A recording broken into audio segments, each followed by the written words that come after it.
ไหนคะที่ไหนคะเดียวอ่ะ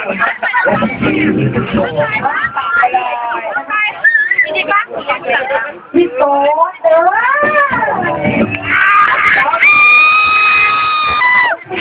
ก็หวานไม่ใช่น้องโต๊ดแล้วตรงนี้อันนี้เดียวเจอไทยหน่อยครับฟ้าขอการหูไม่ถึงจะแล้วกัน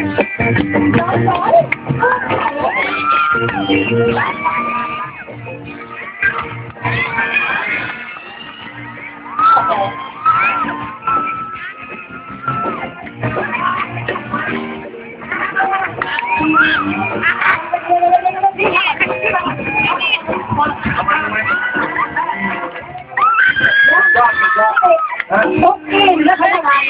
คุกกี้เลยนะคนอยากจะคิดตั้งแต่แรกแล้วเดี๋ยวคุณขอเคลียร์กับอีจอร์ดกันเถอะ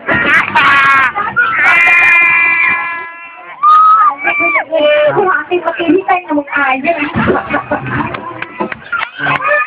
เอาเด็กไม่ต้องอายเลยนะลูกนะ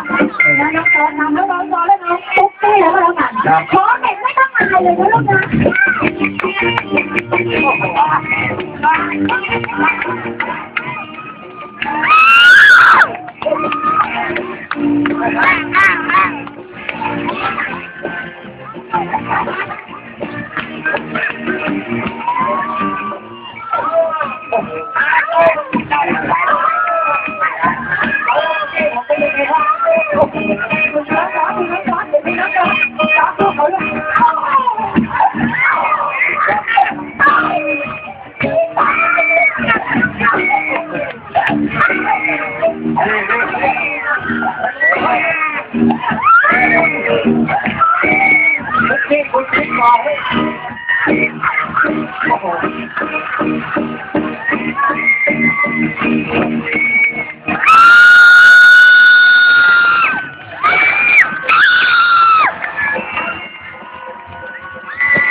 เอามาแจกน้องสอง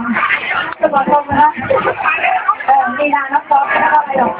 แต่มันดูหน้ามันเป็นอะไรเหมือนอะไรจ๊ะหน้าเราจริงๆบอกตรงว่าน้องขึ้นน้องโต๊ะได้น้องคุกกี้เลยหนูจะขอแจกน้องโต๊ะส่วนรายการคุกกี้ไว้คุกกี้ไว้แล้วก็ให้เจอมาคุยคุกกี้ไว้เจอมาคุยมาแล้วจ๊อบมาขอบคุณน้องโต๊ะด้วยกันนะคะอันนี้คือ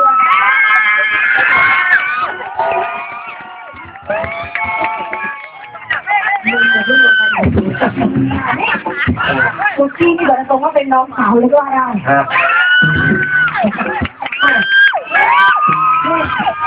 นี่เป็นน้องสาวแม่พ่อสวยติดหนูแต่ไม่รู้ว่าตอแหลติดใครมาจริงบอกตรงว่าน้องตรงนี้ไม่ได้แล้วบ้างเดี๋ยวเราจะเอากลับกรุงเทพด้วยเอาไปเป็นแม่โค้งเขาบอกเขามาจากตะกัวมาจากน้องเหรอลูกฉันมาเด็กกว่ามาว่าอยู่หนอว่าแต่มาแรงไม่ต้องแรงนะเดี๋ยวหลานเองเล่าแฟนมึงรับได้เหรอมึงได้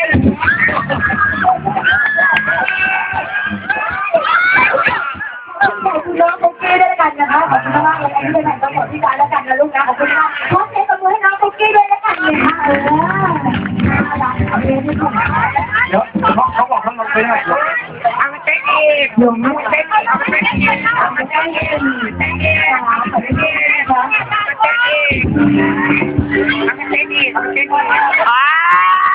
คนนั้นรับน้องคุกกี้ลงไปเลยหน้าเหมือนกันเลยหน้าเหมือนกันเลยคุกกี้เดี๋ยวมันแย่งมาแล้วเดี๋ยวมันดูนี่แล้วนี่ใครเอาหมดเลย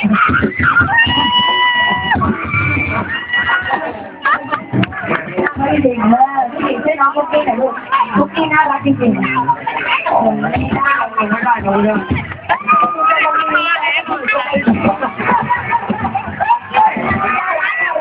น้องสาวน่ารัก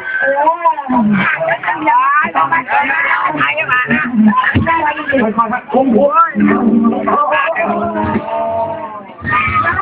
ขอบคุณน้องทั้งสองด้วยกันบอกไว้เลยว่าอาจจะมีคำพูดที่ดูแรงๆก็ขอไว้แล้วกันถือเป็นการแสดงมาร่วมนะขอบคุณค่ะคือแล้วกันนะคะ